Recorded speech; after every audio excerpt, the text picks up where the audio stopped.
Hello everybody, मैं संदीप जांगेड़े हमारे अपने यूट्यूब चैनल पर एक बार फिर से आपका हार्दिक स्वागत करता हूं। देखो लास्ट क्लास के अंदर हमने जो जेट का पेपर था 2019 उसको डिस्कस किया था। आज हम जो डिस्कस करेंगे वो डिस्कस करेंगे 2018 के पेपर को डिस्कस करेंगे। ठीक है, तो आज का जो हमारा पहला क्वेश्चन है वो क्वेश्चन है कि कौन सी क्वांटम संख्या समन्वयक अक्ष के संगत कक्षों के त्रिविम अभिविन्यास के बारे में जानकारी देता है। ठीक है, तो ये 2019 के अंदर भी क्वेश्चन था, 2018 के अंदर भी क्वेश्चन है। मैं आपको चारों क्वांटम संख्या के बारे में मैंने जो अपने 2019 का जो मॉडल पेपर था या जो जेट का पेपर था उसके अंदर हमने डिस्कस की थी। तो वो चार क्वांटम संख्या हम बात करते हैं यहाँ पे। एक तो मुख्य क्वांटम संख्या की बात करते हैं, मुख्य क्वांटम संख्या के साथ साथ हम बात करते हैं द्विगंशीय क्वांटम संख्या की बात करते हैं। तीसरा हमारे पास था मैग्नेटिक क्वांटम संख्या थी, चुंबकीय क्वांटम संख्या थी, और जो चौथी जो क्वांटम संख्या थी वो चक्रण क्वांटम संख्या थी। तो मैं इसको एक बार फिर से आपको रिपीट कर देता हूँ। हमने बात की थी एन, एल, एम और एस की हम बात करते हैं। मुख्य क्वांटम संख्या, उसके बाद द्विगंशीय क्वांटम संख्या, चुंबकीय क्वांटम संख्या और चक्रण क्वांटम संख्या। ठीक है, देखो एन की हम बात करते हैं तो देखो एन हम कैसे निकालते हैं, हम रेडियस निकालते हैं बोर की। ठीक है, और बोर की रेडियस क्या होती है 0.529 एंगस्ट्रॉन इंटू एन स्क्वायर बटे जेड। ठीक है, ये हमारे पास भी बोर की रेडियस है। ठीक है, त्रिज्या। ठीक है, अब देखो यहाँ पे ये एन आ रहा है। ठीक है, तो ये एन है, इसका रिलेशन किसके साथ में है, रेडियस के साथ में है। और रेडियस का रिलेशन अपन किसके साथ में बोल सकते हैं, ऐसे साइज के साथ में, आकार के साथ में बोल सकते हैं। ठीक है, तो इसका मतलब हमारे पास जो मुख्य क्वांटम संख्या का एक तो रिलेशन किसके साथ में, आकार के साथ में, साइज के साथ में। ठीक है, दूसरा हम देखो हम एनर्जी निकालते हैं। ठीक है, एनर्जी ई एन बराबर क्या होती है, bore energy -13.6 electron volt into Z square बटे एन स्क्वायर से, इससे हम एनर्जी निकालते हैं। ठीक है, ऊर्जा निकालते हैं। ठीक है, अब देखो यहाँ पे ये एन है। ठीक है, तो एन का एक रिलेशन किसके साथ में है, एनर्जी ऊर्जा के साथ में भी। ठीक है, तो मुख्य क्वांटम संख्या का एक तो रिलेशन किसके साथ हो गया, साइज के साथ हो गया। दूसरा इसका जो रिलेशन है वो रिलेशन किसके साथ में है, एनर्जी के साथ में, ऊर्जा के साथ में।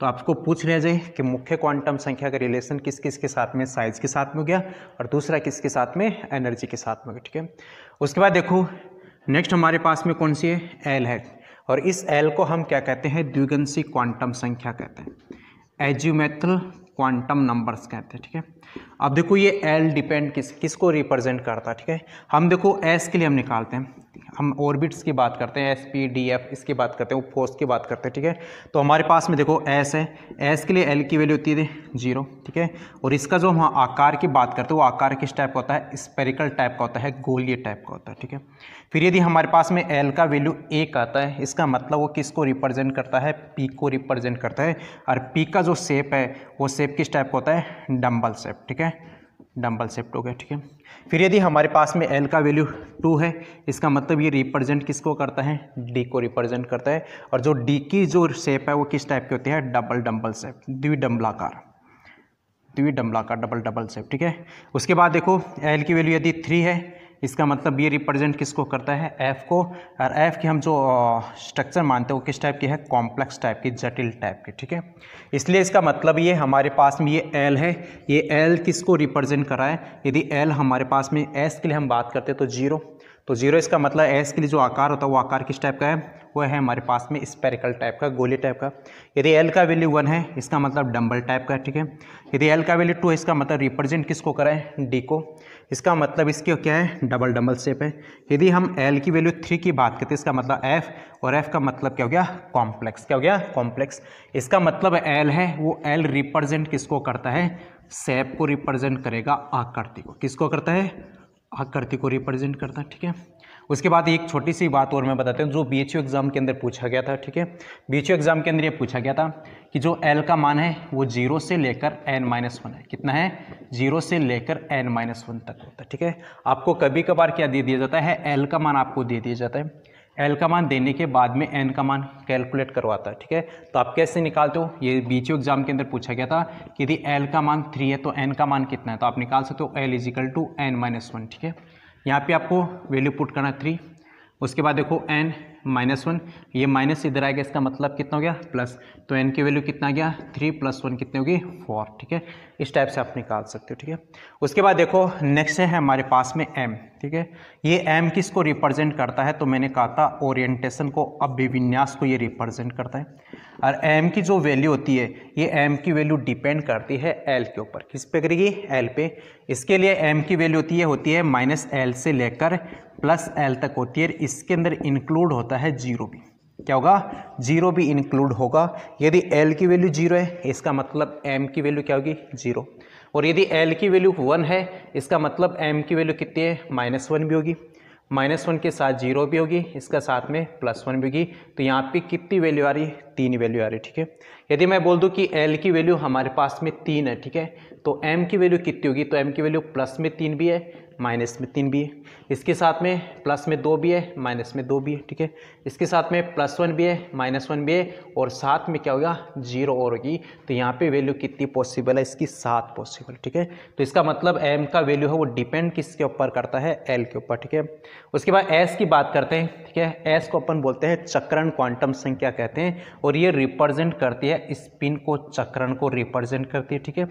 s की जो वैल्यू है वो s की वैल्यू या तो +½ होगी या फिर -½ होगी, आपको ध्यान रखना, ठीक है। या तो +½ है या फिर क्या होगी -½ होगी, ठीक है। यदि किसी का +½ है तो इसका मतलब दूसरे इलेक्ट्रॉन के लिए उसके लिए क्या होगी -½ होगी। यदि किसी का -½ है, इसका मतलब दूसरे इलेक्ट्रॉन के लिए उसके लिए क्या होगी +½ होगी। कभी भी s की वैल्यू 0 पॉसिबल नहीं है। तो आपको ये थोड़ा सा ध्यान रखना है। ये जो मैंने आइडिया है, इसी आइडिया को आपको बता दिया, ठीक है। कभी कभार क्वेश्चन और भी पूछ लिया जाता है, ठीक है। जैसे आपको पूछ लिया जाता है कि आपको n की वैल्यू, l की वैल्यू, m की वैल्यू और s की वैल्यू आपको पूछ ली जाती है। कोई भी आपको एटम दे दिया जाता है, उस एटम के अंदर आपको बोल दिया जाता है, जैसे 11वीं इलेक्ट्रॉन के लिए पूछ लिया जाता है, या कभी कभी 12वीं इलेक्ट्रॉन्स के लिए पूछ लिया जाता है। तो आपको क्या करना है, पहले इलेक्ट्रॉनिक विन्यास रखना है, ठीक है। इलेक्ट्रॉनिक विन्यास लिखने के बाद में आपको देखना है कि उसके बाद में जो जिस इलेक्ट्रॉन के लिए पूछ रहा है वह कौन सी किसके अंदर है, ठीक है। तो कौन से उपकोष में है, उसके लिए उससे पहले यदि 3p, जैसे 3p में आ रहा है, ठीक है, तो 3p के लिए n की वैल्यू कितनी है 3, ठीक है। उसके बाद l की वैल्यू कितनी है, तो आपको मैंने बताया l की वैल्यू कितनी यहाँ पे p के लिए 1 होगी, ठीक है। उसके बाद देखो m की वैल्यू है, इसका मतलब m की वैल्यू डिपेंड किसके ऊपर कर रही है, l पे। तो -1 भी, 0 भी या +1 भी, और s की वैल्यू या तो +½ होगी या फिर क्या होगी -½ होगी, ठीक है। तो ये हमारे पास में क्वेश्चन क्या था कि कौन सा ओरिएंटेशन को रिप्रेजेंट करता है, तो ओरिएंटेशन को रिप्रेजेंट करती है हमारी चुंबकीय क्वांटम संख्या रिप्रेजेंट करती है, ठीक है। उसके बाद देखो नेक्स्ट क्वेश्चन है कि फॉस्फोरस के निम्नतम स्तर में अयुग्मित इलेक्ट्रॉनों की संख्या कितनी है। फॉस्फोरस के लिए पूछा है, तो आप देखो फॉस्फोरस आता है कितने नंबर पे, फॉस्फोरस आता है 15 नंबर पे। तो आपको क्या करना है, 15 के लिए आपको इलेक्ट्रॉनिक विन्यास रखना है। अब इलेक्ट्रॉनिक विन्यास लिखने के बाद में आपको पूछा है कि लोवेस्ट एनर्जी के लिए पूछा है। तो आपको पता है नाइट्रोजन के अंदर लास्ट में अयुग्मित इलेक्ट्रॉनों की संख्या कितनी आती है, 3 आती है। तो फॉस्फोरस में भी कितनी यहाँ पे लोवेस्ट के लिए हमारे पास में अयुग्मित इलेक्ट्रॉनों की संख्या कितनी आएगी, 3 आती है। हम बात करते हैं 15 के लिए फॉस्फोरस। तो फॉस्फोरस के लिए 1s2, 2s2, 2p6, 3s2, 3p3, ये इलेक्ट्रॉनिक विन्यास, ठीक है, ठीक है। 10, 2, 12, 3, 15।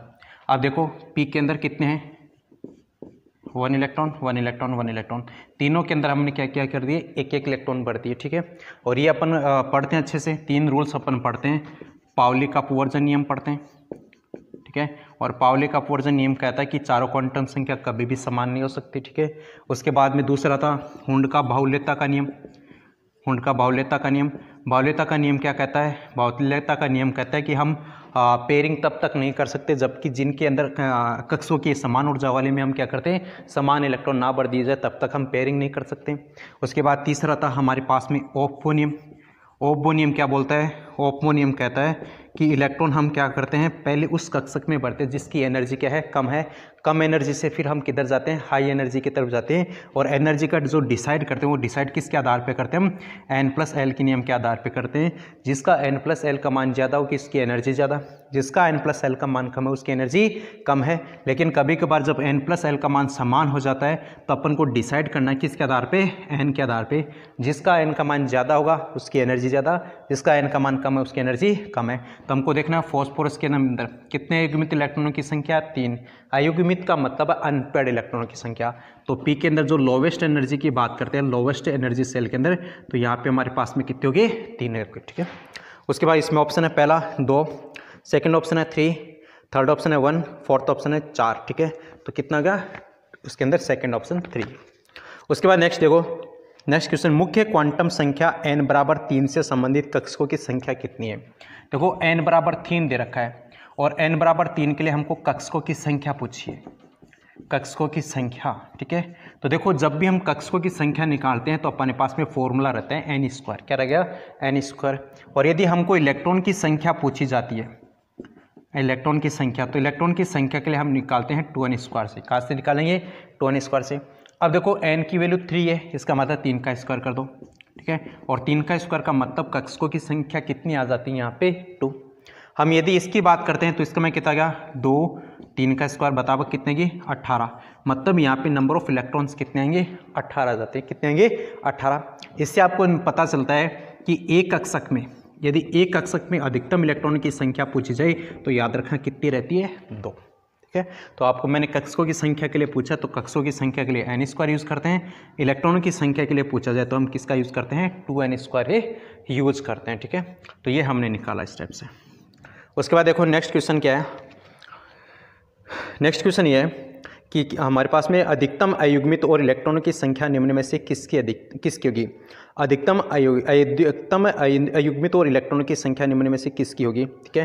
तो आपको देखो इसमें ऑप्शन दे रखा है, एक तो जिंक +2, फर्स्ट जिंक +2, दूसरा आपको दे रखा है Fe+2, तीसरा आपको दिख रहा है निकल +2, उसके बाद फोर्थ आपको दे रखा है कॉपर प्लस, ठीक है। तो आपको क्या करना है, पहले इनका एटॉमिक नंबर बताना है। एटॉमिक नंबर आपको पता है, जिंक का आपको पता ही होगा, आयरन का आपका पता ही है, निकल का आपका पता ही है, कॉपर का आपको पता ही, ठीक है। उसके बाद में क्या करना है, उसके अंदर से +2 मतलब 2 इलेक्ट्रॉन को बाहर निकाल लें। इसी टाइप से आयरन से भी क्या करना है, उसके अंदर से 2 इलेक्ट्रॉन को बाहर निकाल लें। निकल के लिए भी आपको कितना 2 इलेक्ट्रॉन के लिए बाहर निकालने हैं और कॉपर के लिए भी आपको कितना 1 इलेक्ट्रॉन को बाहर निकालना, ठीक है। उसके बाद देखो इलेक्ट्रॉन को बाहर निकालने के बाद में आपको पूछा गया है कि यहाँ पे अयुग्मित इलेक्ट्रॉनों की संख्या सबसे ज़्यादा किस में होगी, ये आपको निकालना, ठीक है। तो अपन क्या करना है, इसका इलेक्ट्रॉनिक विन्यास भरना है। इलेक्ट्रॉनिक विन्यास भरने के बाद में आपको देखना है कि अयुग्मित इलेक्ट्रॉन की संख्या सबसे ज़्यादा किसके अंदर है, कब, जब आप इनमें से क्या कर दो इलेक्ट्रॉन को बाहर निकालने के बाद, ठीक है। उसके बाद देखो नेक्स्ट क्वेश्चन है कि आवर्त सारणी में वर्गों में ऊपर से नीचे जाने पर परमाणु त्रिज्या में वृद्धि होती है, ठीक है।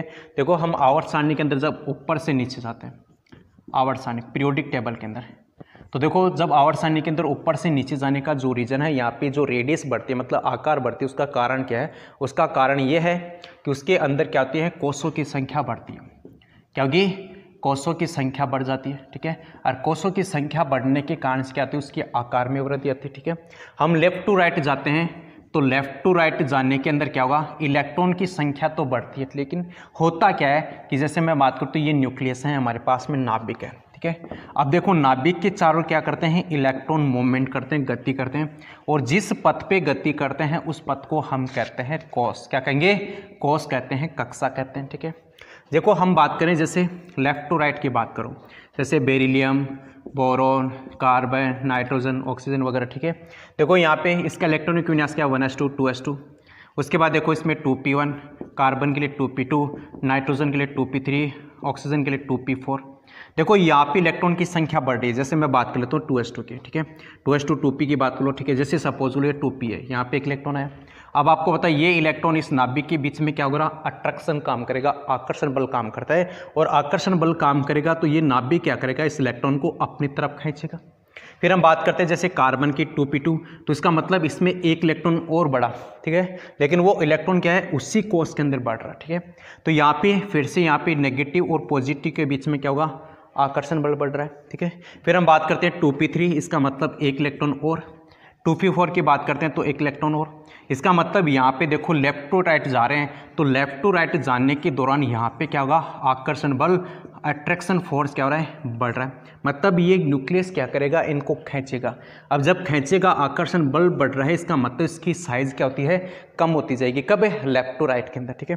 लेकिन ये बात मैं जब टॉप टू बॉटम की बात करता हूँ, ठीक है, टॉप टू बॉटम के अंदर हम जैसे एक एग्जाम्पल ले लेते हैं, हम जैसे लिथियम की बात कर लेते हैं। लिथियम के नीचे जैसे सोडियम, पोटेशियम, तो हमको पता है इसमें 2s1 है, सोडियम के लिए 3s1 है, पोटेशियम के लिए क्या होता है 4s1, ठीक है। इसके अंदर देखो ये हमारे पास में न्यूक्लियस नाभिक, इसमें देखो इलेक्ट्रॉन जैसे पहले 2s1 में, उसके बाद इलेक्ट्रॉन किस में है 3s1 में, उसके बाद इलेक्ट्रॉन किस में है 4s1, ठीक है। अब देखो यहाँ पे ये इलेक्ट्रॉन मतलब 2s1 वाला और नाभिक के बीच में तो आकर्षण काम कर रहा है, ठीक है। लेकिन यहाँ पे देखो 3s1 के अंदर जो इलेक्ट्रॉन है, ठीक है, ये इलेक्ट्रॉन 2s वाले इलेक्ट्रॉन के बीच में काम क्या करेगा, प्रतिकर्षण काम करता है। आपको पता है कि जब समान चार्ज होता है, समान आवेश के बीच में क्या काम करता है, प्रतिकर्षण काम करता है। चाहे प्लस प्लस के बीच में देख लो, चाहे माइनस माइनस के बीच में देख लो, ठीक है। और अपोजिट आयन के बीच में काम क्या करता है, तो अपोजिट आयन के बीच में काम करता है आकर्षण बल काम करता है। इसी टाइप से देखो 4s1 का इलेक्ट्रॉन, ठीक है, तो ये इलेक्ट्रॉन को क्या करेगा, धकेलेगा, बाहर दूर फेंकता है, ठीक है। अब जब दूर फेंकेगा तो इस दौरान क्या होगा, इसकी साइज क्या होती है, बढ़ती है। आप देखो यहाँ पे 2s1 है, यहाँ पे 3s है, यहाँ पे 4s है, ठीक है। तो यहाँ पे हमारे पास में क्या बढ़ गए, हमारे पास में कोषों की संख्या बढ़ गई। और जब कोषों की संख्या बढ़ जाती है, इसका मतलब क्या होगा, वहाँ पे आकार में क्या होती है, बढ़ोतरी है। तो टॉप टू बॉटम में जाने पर कोषों की संख्या बढ़ती है, आकार बढ़ती है, और आकार बढ़ने का मतलब उसकी रेडियस क्या हो जाती है, बढ़ जाती है, ठीक है। आप ऑप्शन देखो यहाँ पे क्वेश्चन ये है कि आवर्त सारणी में वर्गों में ऊपर से नीचे जाने पर परमाणु त्रिज्या में वृद्धि होती है। ऑप्शन नंबर फर्स्ट है, प्रभावी नाभिक आवेश बढ़ता है, नहीं, क्योंकि अप्रभावी नाभिक आवेश कहाँ पे बढ़ता है, लेफ्ट टू राइट के अंदर। उसके बाद देखो परमाणु द्रव्यमान बढ़ता है, तो परमाणु द्रव्यमान आप देखोगे लेफ्ट टू राइट में भी बढ़ता है, टॉप टू बॉटम में भी बढ़ता है, ठीक है। उसके बाद देखो जोड़े जाने वाले इलेक्ट्रॉनों को नए कक्षकों में समायोजन, तो मैंने क्या कहा कि यहाँ पे जो इलेक्ट्रॉन सारे पहले जैसे 2s1 में थे, अब 3s1 में, अब किस में है 4s1 में, तो यहाँ पे संख्या क्या हो रही है, कोषों की संख्या बढ़ रही है। तो इसमें मोर करेक्ट कौन सा है, तो वह है हमारे पास में जोड़े जाने वाले इलेक्ट्रॉन की संख्या नए कक्षकों में समायोजन होती है, ठीक है। उसके बाद देखो निम्न में से कौन सा संग्रह सम इलेक्ट्रॉनिक स्पीसीज को दर्शाता है, ठीक है। सम इलेक्ट्रॉनिक, आपको पता है हम एटॉमिक स्ट्रक्चर के अंदर पढ़ते हैं, आइसो डाइफर पढ़ते हैं, आइसोटॉप्स पढ़ते हैं, आइसो न्यूट्रॉनिक पढ़ते हैं, ठीक है, आइसो बार्स पढ़ते हैं। उसी के अंदर आपको पता है आइसो इलेक्ट्रॉनिक, सम इलेक्ट्रॉनिक। आइसो इलेक्ट्रॉनिक का मतलब जहाँ पे इलेक्ट्रॉनों की संख्या समान रहती है, एक समान इलेक्ट्रॉनों की संख्या, इसका मतलब उसको अपन क्या कहते हैं, आइसो इलेक्ट्रॉनिक कहेंगे, ठीक है। उसके साथ साथ देखो ऑप्शन आपको मैं दे देता हूँ, calcium +2, caesium plus, Br, second option है सोडियम प्लस कैल्शियम +2, उसके बाद में Mg+2, ठीक है। उसके बाद थर्ड ऑप्शन है हमारे पास में N-3, F-1, Na+, और जो फोर्थ ऑप्शन है हमारे पास में वो है बेरिलियम, एल्यूमिनियम +3 और Cl-। अब आपको करना क्या है, आपको पहले करना है इनके एटॉमिक नंबर पता करना है, ठीक है। परमाणु क्रमांक पता है आपको, परमाणु क्रमांक के लिए आपको देखो पीरियोडिक टेबल में मिनिमम 30 तक तो आपको याद होनी चाहिए, ठीक है। उसके बाद में यदि आप पूरी पीरियोडिक टेबल याद कर सकते हो तो कोई दिक्कत नहीं है, लेकिन फिर भी मिनिमम आपको 30 तक तो याद होनी चाहिए, ठीक है। उसके बाद देखो आपको क्या करना है, पहले इनमें परमाणु क्रमांक देखना है सबका, ठीक है। परमाणु क्रमांक देखने के बाद में देखो यदि पॉजिटिव चार्जेस का मतलब उसने क्या किया, इसने इलेक्ट्रॉन बाहर निकाले। अब यदि +2 इसका मतलब उसने कितने इलेक्ट्रॉन बाहर निकाले हैं, 2 निकाले, ठीक है। यदि +1 इसका मतलब उसने कितने इलेक्ट्रॉन बाहर निकाले, 1 इलेक्ट्रॉन बाहर निकाले। अब यदि किसी पे माइनस चार्ज इसका मतलब उसने इलेक्ट्रॉन ग्रहण किया, उसने गेन किए, ठीक है।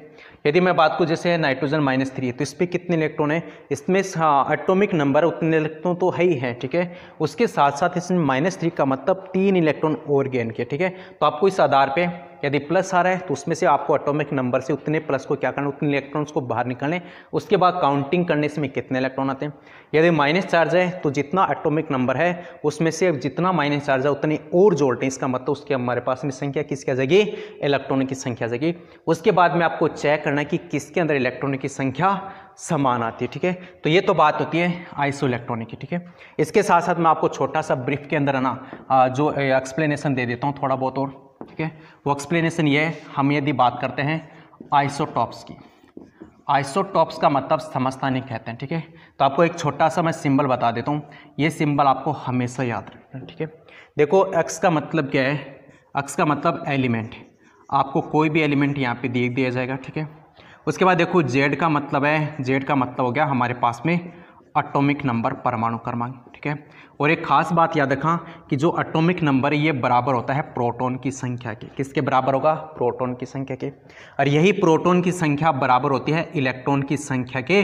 लेकिन थोड़ी सी बात ये आपको याद रखनी है कि ये कब बराबर होगी? जब हमारे पास में उदासीन हो। क्या हो? उदासीन हो। ठीक है, तो Z है रिप्रेजेंट करता है एटॉमिक नंबर को, परमाणु क्रमांक को। ठीक है, परमाणु क्रमांक जितने हैं उतनी ही हमारे पास में क्या होती है? प्रोटॉन की संख्या होगी। और जितने प्रोटॉन की संख्या है उतनी हमारे पास में क्या होगी? इलेक्ट्रॉन की संख्या। कब? जब हमारे पास में एटम किस टाइप को हो? न्यूट्रल टाइप का हो, उदासीन टाइप का। उसके बाद देखो ए है, ए किसको शो करता है? तो ये शो करता है एटॉमिक मास को, या फिर हम बोल सकते हैं इसको मास नंबर, द्रव्यमान संख्या को क्या करता है? ये रिप्रेजेंट करता है। ठीक है, अब देखो आइसोटॉप्स वो होंगे, आइसोटॉप्स वो होंगे जिनके अंदर Z तो हो सेम, मतलब परमाणु क्रमांक तो हो सेम, लेकिन जो द्रव्यमान संख्या वो क्या हो? डिफरेंट हो, अलग अलग हो, वो हमारे पास में क्या कहलाते हैं? आइसोटॉप्स कहलाते हैं। ठीक है, अब इनके एग्जाम्पल के थ्रू आप आराम से निकाल सकते हो। ठीक है, मतलब आपको Z आपको देखना है कि Z सेम है यानी A सेम है यानी। ठीक है, ये तो Z का मतलब सॉरी आइसोटॉप्स का मतलब क्या है कि जिनके अंदर Z सेम होगा A अलग आएगा, आइसोटॉप्स का लगेगा। दूसरा हम बात करते हैं आइसोबार की बात करते हैं। ठीक है, तो वो आइसोबार क्या होंगे? आइसोबार के अंदर होगा जो A होगा, जो मास नंबर या जो एटॉमिक नंबर है ये तो सेम होगा, लेकिन Z है वो क्या क्या डिफरेंट होगा, अलग अलग होगा। इसको हम क्या कहेंगे? आइसोबार कहेंगे। क्या कहेंगे? आइसोबार, समबारिक कहते हैं। तीसरा हम बात करते हैं आइसोन्यूट्रॉनिक के। आइसोन्यूट्रॉनिक का मतलब वहाँ पे नंबर ऑफ न्यूट्रॉन्स क्या होंगे? सेम होते हैं। ठीक है, और न्यूट्रॉन्स की संख्या हम कैसे कैलकुलेट करते हैं? आपको याद रखा है कि जो A है इस A में से आपको Z को माइनस करना है, एक के अंदर से आपको Z को माइनस करना है, तो हमारे पास में क्या जाता है? न्यूट्रॉन की संख्या आ जाती है। किसकी आ जाएगी? न्यूट्रॉन की। अब जिनके अंदर न्यूट्रॉन की संख्या समान है तो उसको अपन क्या कहेंगे? आइसो न्यूट्रॉनिक कहते हैं। फोर्थ मैंने आपको बता ही दिया, फोर्थ हमारे पास में कौन सा है? Iso electronic. आइसो इलेक्ट्रॉनिक का मतलब जहाँ पे नंबर ऑफ इलेक्ट्रॉन्स क्या होंगे? सेम होते। ठीक है, एक और बता देता हूँ आपको, आइसो डाइफर। ठीक है, आइसो डाइफर क्या होते हैं? आइसो डाइफर वो होंगे जिसमें न्यूट्रॉन और प्रोटॉन का जो अंतर है वो सेम है। न्यूट्रॉन और प्रोटॉन के बीच का अंतर यदि सेम आता है उसको हम क्या कहते हैं? आइसोडाइफर कहेंगे। क्या कहेंगे? आइसोडाइफर। न्यूट्रॉन की संख्या हम निकाल सकते हैं। कैसे निकालोगे? आपको मैंने बताया कि ए में से आपको क्या करना है? Z को माइनस करना है, हमारे पास में न्यूट्रॉन की संख्या आ जाती है। और इस जो न्यूट्रॉन की संख्या आती है उसमें प्रोटॉन की संख्या को माइनस करना है, और यदि यह अंतर हमारे पास सेम आता है इसका मतलब उसको अपन क्या कहेंगे? आइसोडाइफर कहेंगे। क्या कहेंगे? आइसोडाइफर। और मैंने पी का मतलब प्रोटॉन की संख्या मैंने बता दी, जितना एटॉमिक नंबर है उतनी उसकी प्रोटॉन की संख्या। ठीक है, तो ये हमने 4-5 पॉइंट और डिस्कस किए। आपको जितना मैं क्वेश्चंस के अंदर आ रहा है जितना थोड़ा सा और भी मैं कॉन्सेप्ट को अलग लेके चलता हूँ, ताकि मतलब आपकी जो डाउट्स हैं वो डाउट्स सारे क्लियर होते जाएं। एक क्वेश्चन के थ्रू हम 2-3 क्वेश्चन को सोल्व करने की प्रैक्टिस कर रहे हैं। जैसे यदि सपोज यदि चांस हो कि इनमें से आइसो इलेक्ट्रॉनिक हो जाए, आइसोटॉप्स, आइसोबार, आइसोडाइफर या आइसो न्यूट्रॉनिक वगैरह कोई भी पूछ लिया जाए तो आप इनको ईजिली सॉल्व कर सकते हो। ठीक है, उसके बाद देखो तो इसमें हमारे पास में क्या हो गया?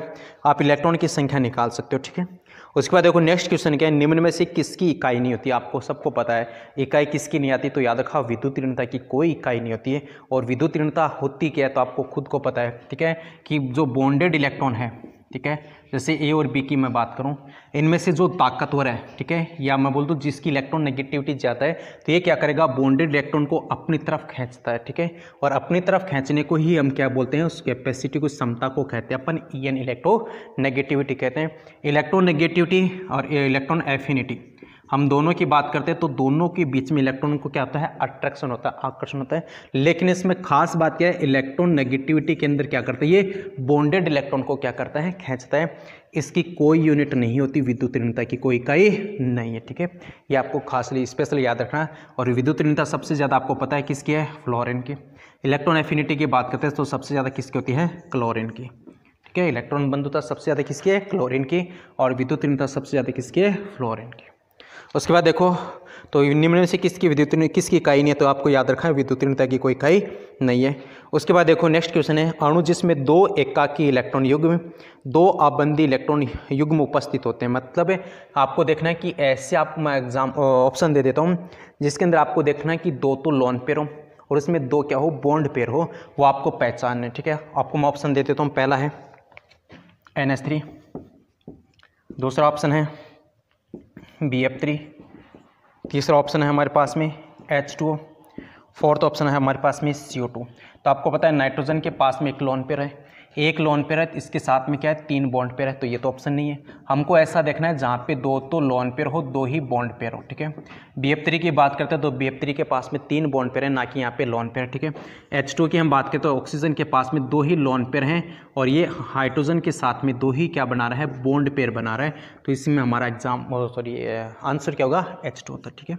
उसके बाद देखो नेक्स्ट क्वेश्चन क्या है कि H2O, H2S, H2SC, H2TE में एक जिसका कथनांक अधिकतम होता है उसका रीज़न क्या है। मतलब यहाँ पे ये पूछा गया है कि इन चारों में से H2O, H2S, H2SC, H2TE इनमें से आपको पूछा गया कि सबसे ज़्यादा बॉइलिंग पॉइंट किसका, ठीक है। तो आपको पता है कि बॉइलिंग पॉइंट यहाँ पे होने का जो रीज़न है वो रीज़न है हाइड्रोजन बॉन्ड। क्या है, हाइड्रोजन बॉन्ड। अब हाइड्रोजन बॉन्ड आपको पता है हाइड्रोजन बॉन्ड बनता कब है कि जब कोई हाइड्रोजन, ठीक है, किसी अधिक विद्युत ऋणात्मक तत्व के साथ, किसी अधिक विद्युत ऋणात्मक मतलब ऐसा एलिमेंट जिसकी विद्युत ऋणात्मक ज़्यादा है उसके साथ में जुड़ा है, इसका मतलब वहाँ पे कौन सा बंध बनेगा, हाइड्रोजन बंध बनता है। अब हाइड्रोजन बंध पता आपको सबसे ज़्यादा विद्युत ऋणात्मक किसकी है, फ्लोरीन के साथ, उससे कम ऑक्सीजन के साथ, उससे कम नाइट्रोजन, उसके साथ में किसके है, क्लोरीन की। ये EN क्रम है इलेक्ट्रोनेगेटिविटी का। तो इसमें सबसे ज़्यादा बॉन्ड कौन सा प्रबल है, HF से कम H2O में, H2 से कम NH3 में, उससे कम HCl में। ये हमारे पास में बॉन्ड ऑर्डर आता है, ठीक है। अब देखो इन चारों में से पूछा गया है तो आप देखो अपन ऊपर टॉप टू बॉटम जाते हैं तो टॉप टू बॉटम जाने के अंदर जो इलेक्ट्रोनेगेटिविटी क्या होगी, कम होगी, ठीक है। लेकिन मैंने यहाँ पे क्या बोला कि हाइड्रोजन बंध उस तत्व के साथ में बॉन्ड बनाता है जिसकी इलेक्ट्रोनेगेटिविटी क्या है, ज़्यादा। तो इनमें सबसे ज़्यादा इलेक्ट्रोनेगेटिविटी किसकी है, ऑक्सीजन की। तो यहाँ पे H2 के बीच में कौन सा बॉन्ड है, H बॉन्ड, हाइड्रोजन बॉन्ड है। और हाइड्रोजन बॉन्ड की वजह से इसका बॉइलिंग पॉइंट का कथनांक क्या होता है, ज़्यादा आएगा, ठीक है। तो इसमें पहला ऑप्शन क्या है कि H2 का हाइड्रोजन बंध के कारण, सही बात है, ठीक है। दूसरा है H2TE का उच्च आणविक वजन के कारण, ठीक है। तीसरा ऑप्शन है H2S का हाइड्रोजन बंध के कारण।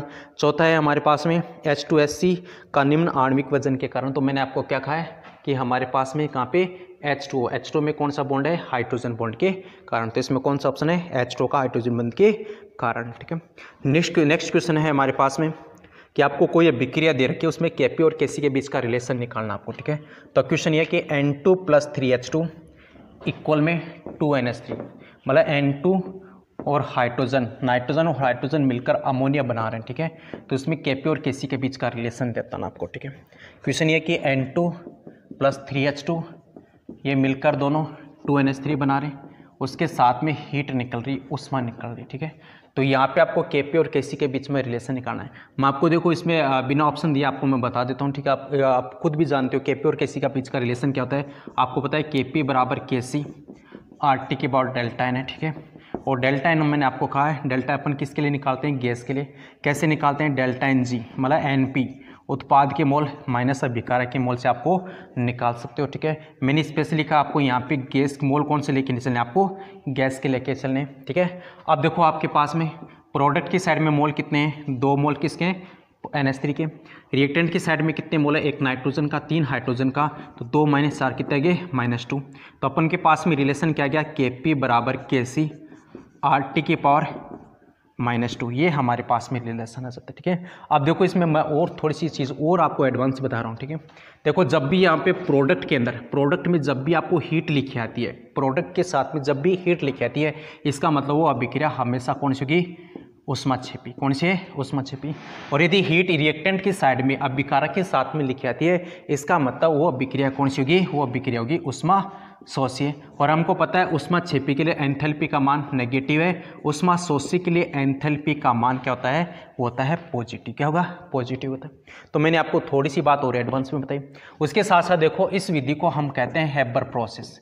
क्या कहते हैं, हैबर प्रोसेस कहते हैं, हैबर विधि कहते हैं।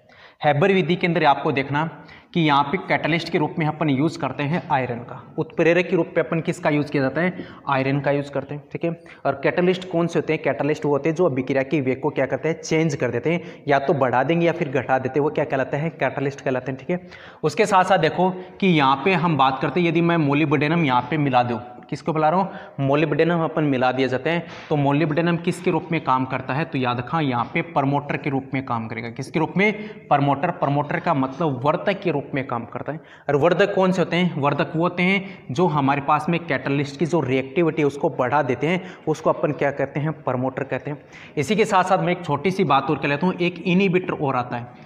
इनहिबिटर का मतलब है कि ऐसे जो कैटलिस्ट की जो रिएक्टिविटी है उसको कम करने की कोशिश करते हैं या कम करते हैं, उनको हम क्या कहते हैं, इनहिबिटर कहते हैं। संदमय के नाम से इनको जाना जाता है या फिर उसको उत्प्रेरक विष के नाम से आप कह सकते हो।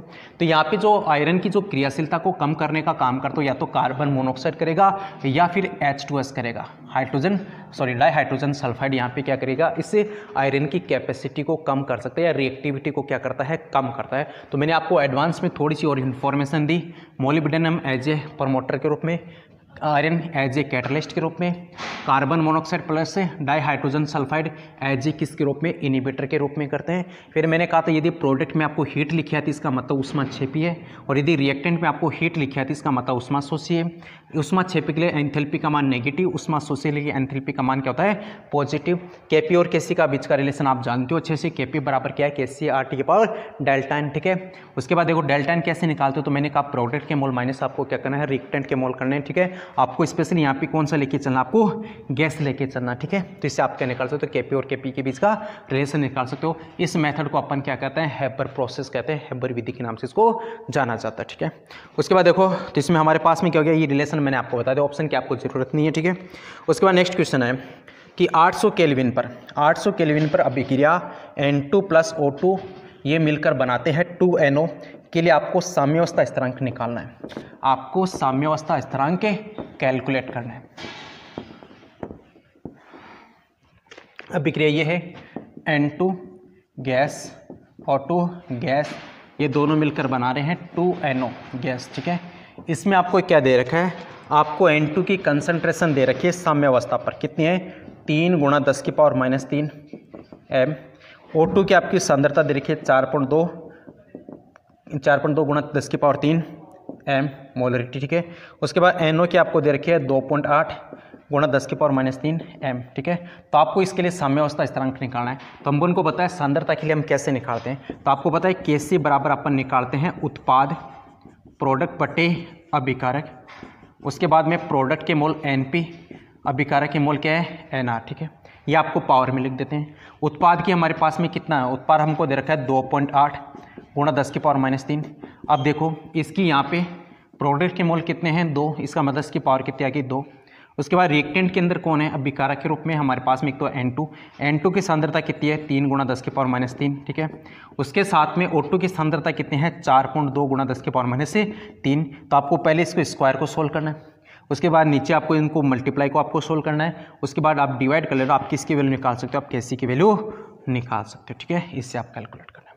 उसके बाद देखो ये हमारे पास में कैसे आप निकाल सकते हो। नेक्स्ट क्वेश्चन है कि उत्क्रमणीय अभिक्रिया के लिए अभिकारकों की सांद्रता 2 गुना करने पर साम्यावस्था स्थिरांक पे क्या फर्क पड़ता है, ठीक है। आपको ऑप्शन में दे रखा है, पहला आधा, फर्स्ट आधा, ऑप्शन नंबर 2 समान, ऑप्शन नंबर 3 2 गुना, ऑप्शन नंबर 4 चौथाई, 1/4 आपको बोला, ठीक है।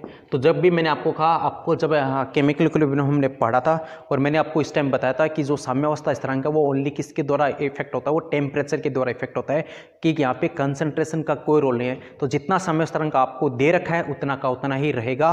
तो क्वेश्चन में क्या बोला कि यदि उत्क्रमणीय अभिक्रिया के लिए अभिकारकों की सांद्रता 2 गुना करने पर साम्यावस्था स्थिरांक पे क्या इफेक्ट पड़ेगा, कोई इफेक्ट नहीं पड़ेगा। साम्यावस्था स्थिरांक किससे चेंज होता है, टेम्परेचर से चेंज होता है, ठीक है। तो इसमें क्या रहेगा, समान रहेगा। नेक्स्ट क्वेश्चन है हमारे पास में मानव रुधिर का पीएच। आपको सबको पता है पीएच कितने हैं, 7.4 है। और 7.4 का मतलब क्या है, 7 से ज़्यादा किस टाइप का है, बेसिक टाइप का। और हल्का सा ज़्यादा इसका मतलब क्या है, दुर्बल क्षारीय के रूप में काम करता है। और आपको मैंने एक छोटी सी बात बता देता हूँ कि पीएच 7.4 ही क्यों रहती है, इसके लिए अपन हमारे ब्लड के अंदर क्या है कि बफर सॉल्यूशन काम करता है, बफर विलयन काम करता है। और बफर विलयन आप बहुत अच्छे से जानते हो कि जो सांद्रता परिवर्तन या पीएच में परिवर्तन का क्या करता है, विरोध करता है, उसको अपन को क्या करते हैं, बफर सॉल्यूशन कहते हैं। तो हमारे ब्लड के अंदर जो बफर सॉल्यूशन के रूप में काम करता है वो कार्बोनेट एंड बाइकार्बोनेट करता है। कार्बोनेट एंड बाइकार्बोनेट, ये किसके रूप में काम करता है, एक बफर सॉल्यूशन के रूप में काम करता है, ठीक है। तो ये हमारे पास में गई। नेक्स्ट क्वेश्चन है, निम्न में से कौन सा ब्रोंस्टेंट अम्ल एवं क्षार दोनों के रूप में काम करता है। तो आपको पता है कि अपन देखो तीनों में आपको थ्योरी बताते हैं। तो एक तो आर्यनीय सिद्धांत होता है, आर्यनीय सिद्धांत के अनुसार एसिड वो होते हैं जो H+ देते हैं, जो क्या हो गए H+ देते हैं। बेस वो होते हैं जो हमारे पास में OH नेगेटिव देते हैं, वो क्या कहलाते हैं, बेस कहलाते हैं। ब्रोंस्टेंट थ्योरी क्या कहलाती है, ब्रोंस्टेंट थ्योरी ये कहलाती है कि एसिड वो होते हैं जो प्रोटॉन देते हैं, जो प्रोटॉन देते हैं या H+ देते हैं, वो एसिड कहलाते हैं। और बेस वो होते हैं कि जो प्रोटॉन को ग्रहण करते हैं, मतलब H+ को ग्रहण करते हैं, वो क्या कहलाते हैं, बेस कहलाते हैं। अब इसके बाद तीसरा है हमारे पास में लेविस थ्योरी, ठीक है। लेविस थ्योरी क्या कहती है कि जो लोन पेयर देता है, जो लोन पेयर देने का काम करता है वो तो कहलाता है लेविस बेस, और जो लोन पेयर एक्सेप्ट करता है, ग्रहण करता है, वो क्या कहलाता है, लेविस एसिड कहलाता है। तो आपके पास में इसमें यहाँ पे ऑप्शन दे देता हूँ मैं। ऑप्शन में है हमारे पास में first option Na2CO3 sodium carbonate, दूसरा हमारे पास में कौन है, दूसरा है OH नेगेटिव, तीसरा ऑप्शन है हमारे पास में HCO3 नेगेटिव, फोर्थ ऑप्शन है हमारे पास में NH3, ठीक है। तो आपको पता है इसमें कौन है, H+ भी दे सकता है, H+ ले भी सकता है। तो यहाँ पे कौन होगा, HCO3 माइनस आएगा, किसके रूप में, ब्रोंस्टेंट एसिड के रूप में और बेस के रूप, दोनों के रूप में यहाँ पे काम करता कौन, HCO3 नेगेटिव। उसके बाद देखो नेक्स्ट क्वेश्चन है कि निम्न में से लुईस क्षार नहीं है। आप खुद जानते हो लुईस क्षार क्या होते हैं। लुईस क्षार वो होते हैं जिनके पास में या तो नेगेटिव चार्ज होगा या फिर जिनके पास में लोन पेयर होते हैं, वो किसके रूप में काम करते हैं, वो काम करते हैं लुईस क्षार के रूप में काम करते हैं। और लुईस अम्ल वो होते हैं कि जिनके ऊपर या तो पॉजिटिव चार्ज होगा, ठीक है, या तो पॉजिटिव चार्ज होगा, या फिर इनके अंदर क्या होते हैं, इलेक्ट्रॉन्स की क्या होती है, डेफिशिएंसी होती है, इलेक्ट्रॉन की कमी आती है, ठीक है। तो किसके रूप में काम करते हैं, वो लुईस एसिड के रूप में काम करते हैं। अब इनमें आप पहचान सकते हो आराम से, ठीक है। फर्स्ट ऑप्शन है हमारे पास में Ag+, सेकेंड ऑप्शन है हमारे पास में H2, थर्ड ऑप्शन है हमारे पास में Cn नेगेटिव, फोर्थ ऑप्शन है हमारे पास में NH3। तो आपको पता है Ag+ प्लस कैटाइन इलेक्ट्रोफाइल के रूप में आ गया। इलेक्ट्रोफाइल किसके रूप में काम करता है, लेविस एसिड के रूप में काम करता है। तो आपको यही पहचाना है कि इनमें से कौन सा लेविस क्षार नहीं है। तो Ag+ क्या है, एक लेविस एसिड है। बाकी आपको पता है ऑक्सीजन के पास में लोन पेयर होते हैं, इसके बाद नेगेटिव चार्ज है, नाइट्रोजन के पास में भी क्या है, लोन पेयर। तो बाकी तीनों क्या है, लेविस बेस हैं, और Ag+ क्या हमारे पास में, लेविस एसिड, ठीक है। उसके बाद देखो नेक्स्ट क्वेश्चन, आपको हाइड्रोजन आयन की सांद्रता दे रखी है, आपको pH कैलकुलेट करवाना है, ठीक है, pH कैलकुलेट करवा रहे हैं। अब देखो क्वेश्चन ये दे रखा है कि शीतल पेय के एक नमूने में हाइड्रोजन आयन की सांद्रता है H+ की जो सांद्रता है वो 3.8 × 10⁻³ m है। तो इसकी pH क्या होगी, ठीक है। तो देखो मैं छोटा सा आपको एग्जाम्पल बता देता हूँ।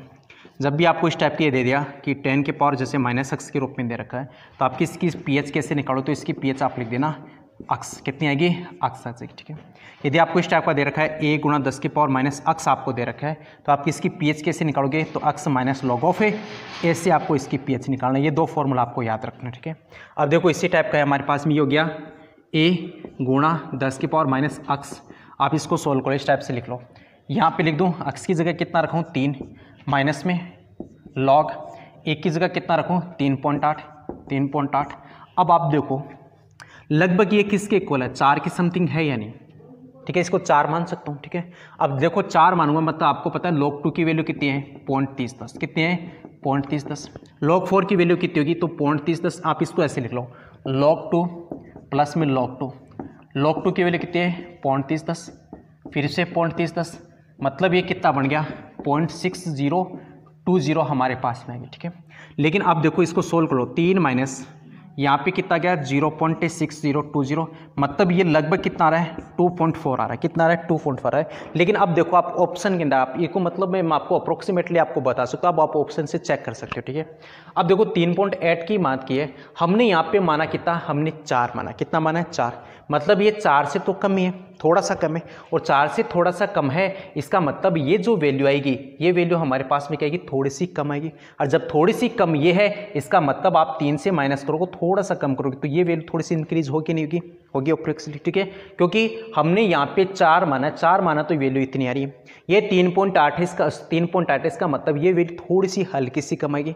अब ये हल्की सी कम है, 3 में से आप इसको माइनस करोगे थोड़ी सी कम को, ठीक है, इसका मतलब ये वैल्यू क्या होगी, इंक्रीज हो जाएगी। अब आप ऑप्शन देखिए निकाल सकते हो। पहला ऑप्शन कौन सा है, पहला ऑप्शन आपको दे रखा है फर्स्ट ऑप्शन आपको दे रखा है 2.42, सेकंड ऑप्शन आपको दे रखा है 3.42, थर्ड ऑप्शन आपको दे रखा है 2.00, फोर्थ ऑप्शन आपको दे रखा है 4.15। अब देख लो ये 2.4 है, इसमें से थोड़ा सा ज़्यादा तो कौन सी की 2.4, तो ऐसे आप निकाल सकते हो, ठीक है, इस टाइप से। और पीएच की हमने बात की कैसे आप निकाल सकते हो पीएच। उसके बाद देखो नेक्स्ट क्वेश्चन क्या है कि अम्लीय बफर विलयन में को मिलाने में बनाया जाता है। अब आपको पता है अम्लीय बफर विलयन, बफर विलयन दो टाइप के हम पढ़ते हैं, एक तो एसिडिक पढ़ते हैं, दूसरा बेसिक पढ़ते हैं, ठीक है। एसिडिक बफर विलयन कौन से होंगे? एसिडिक बफर विलयन वो होंगे जिनमें तो वीक तो एसिड हो, वीक एसिड के साथ में उसका कॉन्जुगेटेड क्या हो, बेस हो। कॉन्जुगेटेड बेस का मतलब उसका स्ट्रॉन्ग होना चाहिए, क्षार होना चाहिए, वो क्षार क्या होना चाहिए, स्ट्रॉन्ग होना चाहिए। यदि बेसिक की बात करें तो बेसिक बफर विलयन वो होते हैं कि जिनके साथ में वीक तो बेस हो और उनके साथ में क्या हो, उनका कॉन्जुगेटेड एसिड हो, ठीक है। तो हमारे पास में एसिडिक बफर आपको पहचानना है, ठीक है। तो मैं ऑप्शन लिख देता हूँ पहला acetic acid, acetic acid plus sodium acetate, sodium acetate, एक ऑप्शन तो ये है। सेकंड ऑप्शन है हमारे पास में ammonium chloride, ammonium chloride plus ammonium hydroxide, ammonium hydroxide, ये सेकंड ऑप्शन है। ऑप्शन नंबर थर्ड है हमारे पास sulphuric acid, sulphuric acid plus sodium hydroxide, sodium hydroxide. Option number fourth है हमारे पास में sodium chloride plus sodium hydroxide, ये हमारे पास, ठीक है, चार ऑप्शन। अब देखो आपको एसिडिक के लिए पूछा, तो मैंने आपको क्या कहा है, एसिडिक के लिए आपको देखना है उसका वीक एसिड और वीक एसिड के साथ साथ उसका कॉन्जुगेटेड बेस देखना आपको, ठीक है। तो देखो यहाँ पे एसिटिक एसिड वीक एसिड है, ठीक है। इसके बाद सोडियम एसीटेट मतलब इसका कॉन्जुगेटेड, सोडियम एसीटेट का मतलब CH3COONA। तो देखो ये किस किस का है, CH3COH एसिड का प्लस में NaOH, बेस है यानी स्ट्रॉन्ग बेस है, ठीक है। तो हमारे पास में कौन सा क्या फर्स्ट। अब इसकी देखो ये हमारे पास में कौन है, अमोनियम हाइड्रोक्साइड, और अमोनियम हाइड्रोक्साइड क्या है, वीक बेस, और वीक बेस के साथ में कौन है, ammonium chloride. Weak base plus में इसके साथ में क्या है, स्ट्रॉन्ग एसिड है। लेकिन हमको निकालना है एसिडिक, एसिडिक का मतलब ये रहेगा, बेसिक का पूछा जाए तो ये रहेगा, ठीक है। ये हमारे पास ऐसे निकाल दो, फिर से मैंने आपको पहचान के लिए होता है, एसिडिक के लिए पूछा जाए तो आपको वीक एसिड प्लस उसका कॉन्जुगेटेड आपको बेस देखना है, आपको बेसिक के लिए पूछा जाए तो वीक बेस प्लस उसका कॉन्जुगेटेड आपको क्या देखना है, एसिड देखना है। उसके बाद देखो धुआं निम्न में से किसका कोलाइड विलयन है, ये देखो ये बहुत अच्छे क्वेश्चन है। आपको 9 कोलाइड विलयन, हम देखो 9 टाइप के कोलाइड विलयन पढ़ते हैं। हमको देखो सॉलिड का सॉलिड में भी हो सकता है, ठीक है, सॉलिड का गैस में भी, सॉलिड का लिक्विड में भी, ठीक है। इसी टाइप से लिक्विड का सॉलिड में भी, लिक्विड का लिक्विड में भी, लिक्विड का गैस में भी। फिर गैस की बात करते हैं तो गैस का सॉलिड में भी, गैस का लिक्विड में भी, गैस का गैस में भी। इस टाइप से हमारे पास 9 सॉल्यूशन बनते हैं, ठीक है।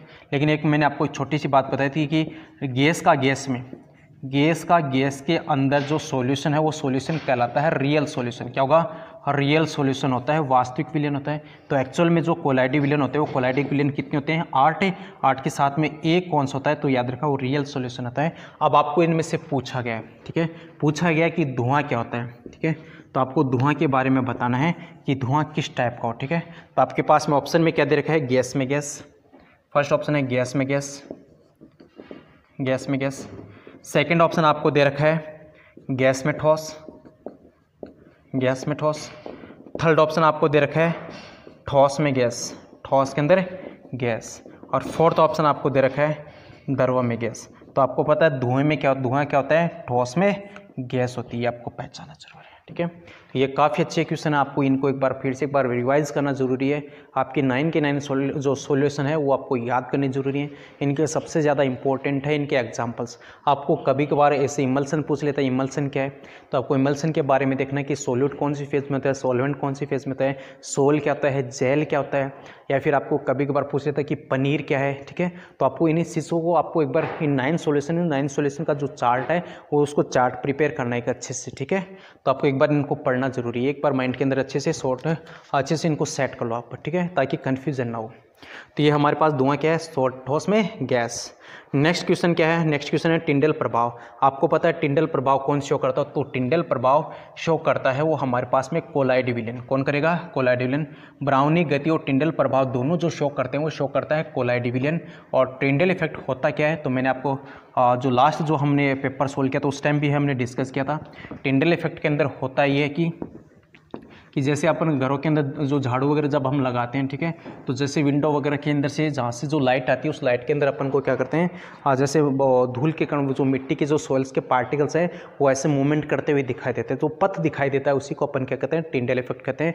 और जो मूवमेंट होती है उस मूवमेंट को अपन क्या कहते हैं, मतलब जो पार्टिकल्स के ऐसे जिगजैग टाइप की जो मूवमेंट है उसको अपन क्या कहते हैं, ब्राउनी गति कहते हैं। तो टिंडल इफेक्ट कौन से करता है, कोलाइड विलेन। कोलाइड विलेन का जो पार्टिकल्स का जो साइज वो याद रखा 1 नैनोमीटर से लेकर 1,000 नैनोमीटर के बीच। उसके बाद देखो, वह प्रक्रिया जिसमें अवक्षेपित पदार्थ विद्युत अपघट्य मिलाने पर पुनः कोलाइडी अवस्था में आ जाती है, इस प्रक्रिया को अपन क्या कहते हैं, इस प्रक्रिया को पैप्टीकरण कहते हैं। ये मैंने आपको लास्ट वीडियो के अंदर भी बहुत अच्छे से समझाया था, ठीक है।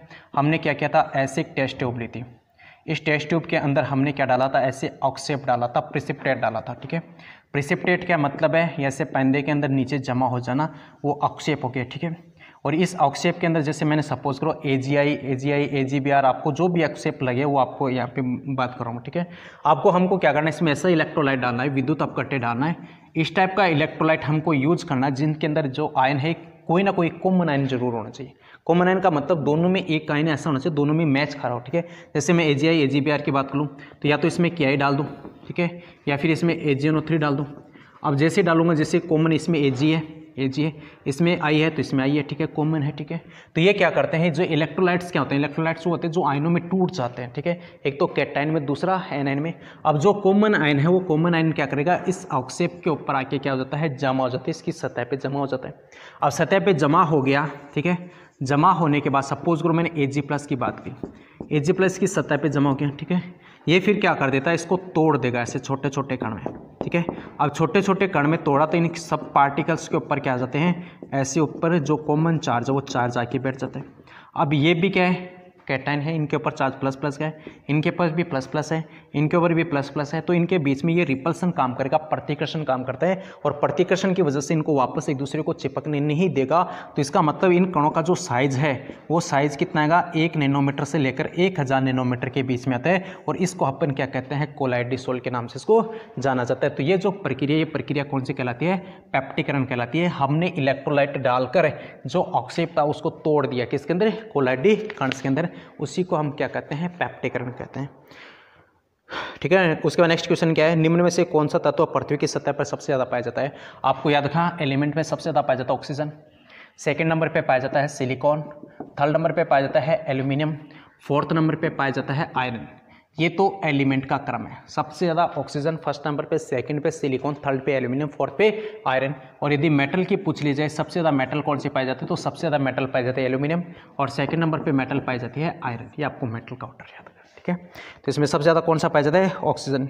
उसके पदार्थ जो गैंग से अभिक्रिया करके गलनीय सामग्री बनाई जाती है। देखो हम जब मेटलर्जी पढ़ते हैं, ठीक है, तो मेटलर्जी में हम क्या पढ़ते हैं कि कुछ ऐसे स्मेल्टिंग पढ़ते हैं, प्रगलन पढ़ते हैं, ठीक है। देखो प्रगलन में होता क्या है कि कुछ जो इम्प्योरिटी होती है उस इम्प्योरिटी को हम बोलते हैं गैंग कहते हैं। क्या कहते हैं, गैंग। अब इम्प्योरिटी के रूप में रेत भी हो सकती है या उसको सिलिका भी कह सकते हैं, ठीक है। तो ये इम्प्योरिटी क्यों कहते हैं, इस इम्प्योरिटी जो प्रेजेंट है किसके अंदर, और के अंदर, एस में उपस्थित है, उसको हम कहते हैं गैंग कहते हैं, ठीक है। अब ये कुछ इम्प्योरिटी ऐसी होती है जब अपन क्या करते हैं वो मेल्ट टाइप के होते हैं, मतलब गलीय अवस्था में। तो ये गलीय अवस्था की जो इम्प्योरिटी को हम हटा लेते हैं उसको कहते हैं अपन स्मेल्टिंग कहते हैं, प्रगलन कहते हैं, ठीक है। लेकिन कभी कभार क्या होता है कि जो इम्प्योरिटी इस टाइप की आती है वो जो होती है एगलनीय अवस्था में। एगलनीय का मतलब वो मेल्ट अवस्था में नहीं पाई जाती, मतलब आप बोल सकते हो ऐसी लिक्विड अवस्था में नहीं पाई जाती, ठीक है। तो उसमें क्या किया जाता है, उस चीज़ के अंदर हम फ्लक्स मिलाते हैं। फ्लक्स का मतलब है गालक मिलाया जाता है। और ये गालक क्या करेगा, ये गालक करता है जो हमारे पास जो एगलनीय होती है उस एगलनीय को चेंज किस में करता है, गलनीय में चेंज करता है। तो ये काम कौन करता है, ये फ्लक्स करता है, गालक करता है, ठीक है। तो इसके साथ में देखो इम्प्योरिटी अशुद्धि, ठीक है, अशुद्धि के साथ में फ्लक्स गालक, ये दोनों चीज़ मिलकर क्या बनाते हैं, ये बनाते हैं स्लैग, बनाते हैं धातुमल बनाते हैं। क्या बनाते हैं? धातुमल बनाते हैं। अब ये धातुमल क्या करेगा, ये धातुमल उसकी सतह पे आके बैठ जाता है, जो भी ओर ले गया उसकी सतह पे आके बैठ जाता है। अब सतह पे आके बैठ जाता है क्यों? क्योंकि इसलिए बैठ जाता है कि इसका जो डेंसिटी है, वो डेंसिटी मतलब घनत्व क्या है, घनत्व कम है, और घनत्व कम होने की वजह से सतह के ऊपर आके बैठ जाते हैं।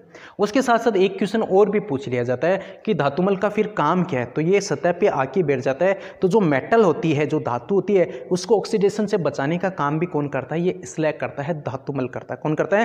धातुमल करता है। तो हमने क्या किया कि जो अगलनीय जो अशुद्धि है, उस अशुद्धि के अंदर हम क्या डालते हैं, कुछ ऐसा पदार्थ डाल दिया जाता है जिसको अपन क्या करते हैं, उसको मेल्ट कर लिया जाता है, तो उसको हम क्या कहते हैं, उसको अपन गालक कहते हैं। क्या कहते हैं? गालक। और अशुद्धि और गालक दोनों को मिलाकर हम क्या कहते हैं, स्लैग कहते हैं, धातुमल कहते हैं। धातुमल क्या कहा, उसका हल्का होने की वजह से मेटल की सतह पे आके बैठ जाता है, जो क्या करेगा, उस मेटल को ऑक्सीडेशन से बचाने का काम करता है। ठीक है, अब देखो गालक हम पढ़ते हैं। ठीक है, तो देखो गालक दो टाइप के होते हैं, एक तो होता है एसिडिक फ्लक्स, एक तो होगा एसिडिक फ्लक्स, अम्लीय फ्लक्स, एक होता है बेसिक फ्लक्स, क्षारीय फ्लक्स। ठीक है, एसिडिक फ्लक्स कौन से होंगे, जैसे मैं बात कर ले तो सिलिका, किसकी बात करूं, सिलिका की, SiO2 की। बेसिक फ्लक्स की हम बात करते हैं जैसे आयरन ऑक्साइड, कैल्शियम ऑक्साइड, इनको हम क्या कहते हैं, बेसिक फ्लक्स कहते हैं, क्षारीय फ्लक्स कहते हैं। अब देखो यूज कैसे करते हैं अपन। यदि सपोज करो हमारे पास में जो इम्प्योरिटी है, अशुद्धि है, वो है हमारे पास में जैसे एसिडिक टाइप की, किस टाइप के, एसिडिक टाइप की हमारे पास में इम्प्योरिटी है, अशुद्धि, तो इसके अंदर हम क्या मिलाते हैं, इसके अंदर हम मिलाते हैं बेसिक फ्लक्स। क्या मिलाते हैं? बेसिक फ्लक्स मिलाया जाता है, क्षारीय गालक मिलाया जाता है, और ये दोनों मिलकर क्या बनाते हैं, ये बना लेते हैं धातुमल। क्या बनाते हैं? धातुमल बना लेते हैं। ठीक है, उसके साथ साथ देखो कभी कभार इम्प्योरिटी यदि हमारे पास में, अशुद्धि हमारे पास में बेसिक टाइप के, क्षारीय टाइप के, अब बेसिक टाइप के, तो इसके अंदर हम जो मिलाते हैं वो क्या मिलाया जाता है, जो फ्लक्स मिलाते हैं वो किस टाइप का होना चाहिए, एसिडिक टाइप का होना चाहिए। तो ये भी दोनों मिलकर क्या बनाते हैं, ये स्लैग बना लेते हैं, धातुमल बना लेते हैं। क्या बनाते हैं? धातुमल बना लेते हैं। तो आपको एक छोटा सा एग्जांपल दे देता हूँ, जो कभी कभार ICAR एग्जाम के अंदर काफ़ी बार ये पूछा गया है। ठीक है, तो ये पूछ लेता हूँ, जैसे मैं सपोज करूँ हमारे पास में सिलिका है। ठीक है, ये सिलिका एज ए काम करिए एसिडिक इम्प्योरिटी के रूप में। अब इसके अंदर मैं जैसे मिला दूँ कैल्शियम ऑक्साइड मिला दूं, अब ये कैल्शियम ऑक्साइड किसके रूप में काम कर रहा है, क्षारीय गालक के रूप में काम कर रहा है। ये दोनों मिलकर क्या बनाते हैं, CaSiO3 बना लेते हैं। इसी को हम क्या कहते हैं, स्लैग कहते हैं। क्या कहेंगे? स्लैग कहते हैं। यदि कैल्शियम ऑक्साइड की जगह आयरन ऑक्साइड हो, ठीक है, तो ये क्या बना लेगा, FeSiO3 बना लेता है। इसको हम क्या कहेंगे, स्लैग कहते हैं, धातुमल के नाम से जाना जाता है। ठीक है, तो आपको मैं फिर से क्वेश्चन रिपीट करता हूँ। पदार्थ जो गैंग से अभिक्रिया करके गलीय सामग्री बनाए उसको अपन क्या कहते हैं, फ्लक्स कहते हैं, गालक कहते हैं। ठीक है, उसके बाद नेक्स्ट क्वेश्चन, द्रव्य अमोनिया में सोडियम का तनु विलयन नीले रंग का होता है, ये इसका कारण क्या है? तो आपको खुद को पता, आप सब बहुत अच्छे से जानते हो, एस ब्लॉक के अंदर हम अच्छे से पढ़ते हैं। ठीक है, उसका जो रीजन है वो है अमोनिकृत इलेक्ट्रॉन की उपस्थिति कारण। क्या है? अमोनिकृत इलेक्ट्रॉन की उपस्थिति के कारण से क्या होता है, नीला रंग आता है। ठीक है, उसके बाद देखो नेक्स्ट है क्वेश्चन, परिवर्तनशील ऑक्सीकरण अवस्थाएं दर्शाने हेतु जो डी ब्लॉक तत्व है, संक्रमण तत्व की हम बात करते हैं, तो परिवर्तनशील ऑक्सीकरण अवस्था दर्शाते हैं। क्यों दर्शाते? तो आपको पता है कि उसके अंदर NS और NS के साथ है N-1D, इनके बीच में, कक्षकों के बीच में जो अंतर होता है वो अंतर क्या होता है, कम होता है। जो ऊर्जा का जो डिफरेंस है वो डिफरेंस कम होता है। इस वजह से ये क्या करते हैं, ये परिवर्तनशील ऑक्सीकरण अवस्था दर्शाते। कौन? डी ब्लॉक तत्व है। उसके बाद देखो नेक्स्ट क्वेश्चन है कि जब अमोनिया को क्यूप्रिक लवण में विलयन में मिलाया जाता है तो गहरा नीला रंग प्राप्त होता है, इसका कारण क्या है?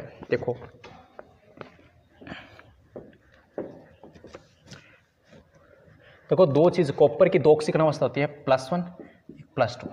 +1 का मतलब क्यूप्रस, +2 का मतलब हो गया क्यूप्रिक। हम देखो क्यूप्रस, कॉपर सल्फेट, इसके साथ में हमने अमोनिया मिलाई। ठीक है, अमोनिया मिलाते हैं तो ये कॉम्प्लेक्स बना लेता है कॉपर NH3 का होल 4 और उसके साथ में SO4। ठीक है, तो या तो आपको कभी कभार इस टाइप का निकला आता है। ठीक है, तो ये जो कॉम्प्लेक्स आता है, इसका जो कॉम्प्लेक्स का जो रंग है वो रंग किस टाइप का आता है, डार्क ब्लू आता है। ठीक है, या तो कभी कभार इस आपको इस टाइप से निकलता है, नहीं ऐसा नहीं तो आपको पता है कि SO4 पे चार्ज कौन सा है, -2, तो ये -2 है, तो इस पे चार्ज कौन सा है, क्या, +2, तो आपको ऐसे भी लिख सकते हैं, कॉपर NH3 का होल 4, उसके ऊपर चार्ज कौन सा, क्या, +2, ऐसे लिखता है। तो इसका नीला रंग होने का कारण क्या है, ये कारण। उसके बाद देखो नेक्स्ट क्वेश्चन क्या है, नेक्स्ट क्वेश्चन है नियोप्रीन। नियोप्रीन का जो बहुलीकरण है वो किसके द्वारा होता है, उसका आपको आईपैक नाम लिखना है, नियोप्रीन। तो आपको पता है नियोप्रीन किसका है, CH2 double bond C Cl CH double bond CH2, ठीक है। कार्बन की वैलेंसी 4 होनी चाहिए, देखो सब जगह 4 4 के, हाँ 4 4 4, हाँ सब जगह 4, ठीक है। इसका आपको आईपैक लिखना है। इसी के द्वारा अपन क्या करते हैं, इसी के द्वारा हम बनाते हैं नियोप्रीन बनाया जाता है, ठीक है। अब आपको पता है 1 2 3 4 2 पे क्लोरो, 2 पे क्लोरो, उसके बाद में 1 नंबर पे 3 नंबर पे ब्यूट, 4 कार्बन है तो 4 के लिए ब्यूट, 1,3 डाइइन, 1,3 डाइइन, या फिर इसको लिख सकते हो 1,3 ब्यूटाडाइन भी लिख सकते हो, ठीक है। ऐसे हमारे पास में नियोप्रीन का ही किएगा, आईपैक नाम आ गया, ठीक है। उसके बाद देखो नेक्स्ट क्वेश्चन ये है कि RCH2COH,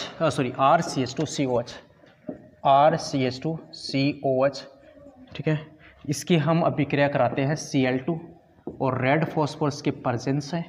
दूसरा हमारे पास में हम H2 लेके चलते हैं तो ये प्रोडक्ट बनाता है RCHCl इस टाइप का ये प्रोडक्ट बनाता है। इस रिएक्शन का नेम क्या है, तो पहला नेम है कैनिजरो, ठीक है, पहला नेम कैनिजरो।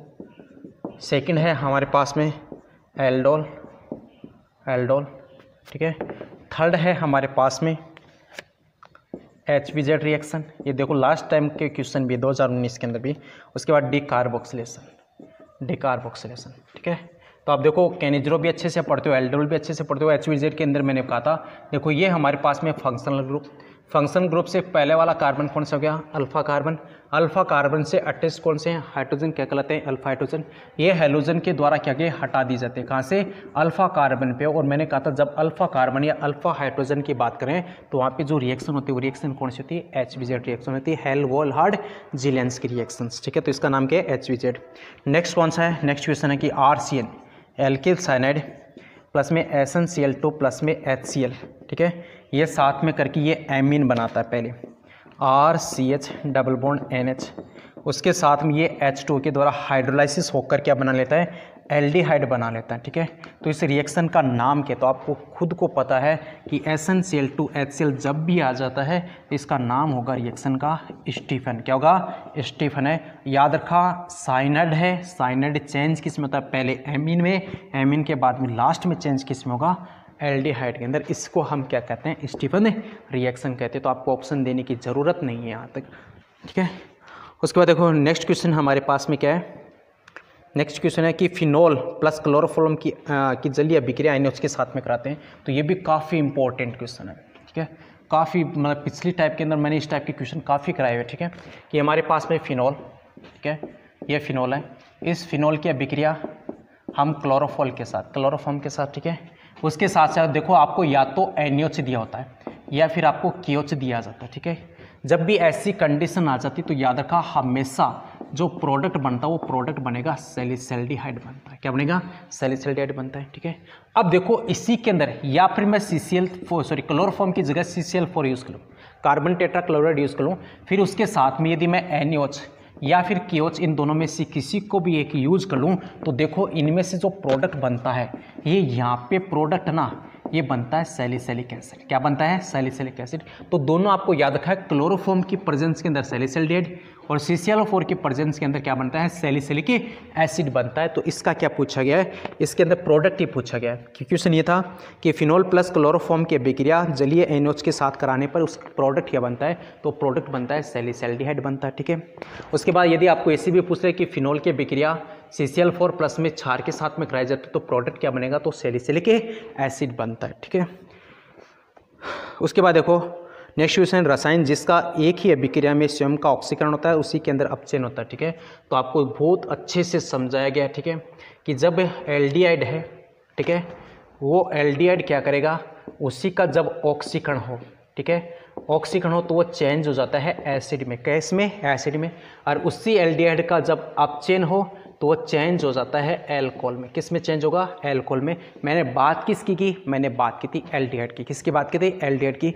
एल्डिहाइड का एक का ऑक्सीकरण होकर चेंज हो जाता है एसिड में और उसी एल्डिहाइड का अपचयन होकर चेंज किस में हो जाता है, एल्कोहल के अंदर। अब मैं आपको ऑप्शन दे देता हूँ। पहला ऑप्शन हमारे पास में, पहला ऑप्शन है बेंजिल एल्कोहल, फर्स्ट है बेंजिल एल्कोहल। सेकेंड ऑप्शन है हमारे पास में एसीटोन, ठीक है। थर्ड है ऑप्शन है हमारे पास में फॉर्मएल्डिहाइड, किसकी बात करूँ मैं, फॉर्मएल्डिहाइड की। और फोर्थ ऑप्शन है हमारे पास में एसिटिक एसिड की, ठीक है। अब पहचान लो आप, मैंने क्या कहा, एल्डिहाइड उसी का ऑक्सीकरण से एसिड, उसी का ऑक्सीकरण से एल्कोहल, तो हमारे पास में आंसर क्या हो गया, फॉर्मेल्डिहाइड। ठीक है, ये चेंज होकर एल्कोहल बनाता है, एल्कोहल के साथ साथ दूसरा क्या बनाता है, एसिड भी बना देता है। ठीक है, तो क्वेश्चन के रसायन जिसका एक ही अभिक्रिया में स्वयं का ऑक्सीकरण स्वयं का ऑक्सीजन कौन है, फॉर्मेल्डिहाइड। ठीक है, उसके बाद देखो सांद्र HCl निर्जल ZnCl2 को अपन क्या कहते हैं, लुकास रिएजेंट कहते हैं, लुकास अभिक्रिया में कहते हैं। एल्कोहल का जब हम डिफरेंस किया जाता है 1 डिग्री 2 डिग्री 3 डिग्री के अंदर, तो हम इस किसका, लुकास रिएजेंट का यूज़ करते हैं। उसके बाद नेक्स्ट कौन सा है, देखो नेक्स्ट क्वेश्चन, ये भी बहुत बार पढ़ कर आया है। ठीक है,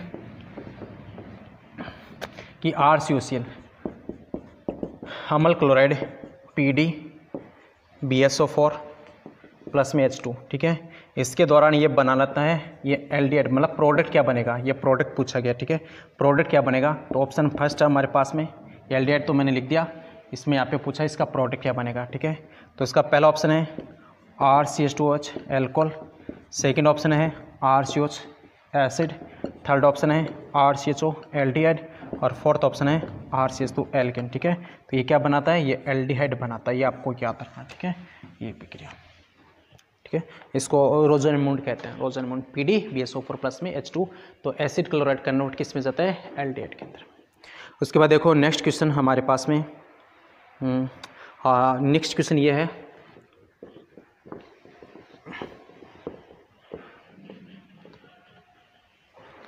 क्वेश्चन है कि ये HBr के साथ रिएक्शन करता है, HBr के साथ रिएक्शन करके ये बनाता है B बनाने के बाद B किसके साथ में, एल्कोहलिक OH के साथ अभिक्रिया करता है, ये बनाता है C के बाद में O3 Zn प्लस में H2, इसके साथ में ये बनाता है एल्डिहाइड बनाता है, सॉरी एसिटाल्डिहाइड, और प्लस में CO2 बनाता है। तो आपको पूछा गया इसमें A क्या है, तो आपको देखो ऑप्शन दे देता हूँ मैं ऐसे, पहला है A में एथिन, सेकेंड ऑप्शन में आप हमारे पास में propene, second option propene, third option आप acetic acid, third option acetic acid, fourth option है हमारे पास में 1 ब्यूटीन। तो मैं एक काम करता हूँ, आपको मैं डायरेक्ट यहाँ पे प्रोपीन रख के देखता हूँ। देखो इसमें एक ही जगह आप प्रोपीन रख लो, तो प्रोपीन यही होती है, ये प्रोपीन है। ठीक है, इसके अभिक्रिया हम किसके साथ में करा रहे हैं, HBr के साथ करा रहे हैं। ठीक है, ये मैं HBr के साथ करा देता हूँ। ठीक है, अब देखो HBr के साथ में मतलब एक H पॉजिटिव Br नेगेटिव। ठीक है,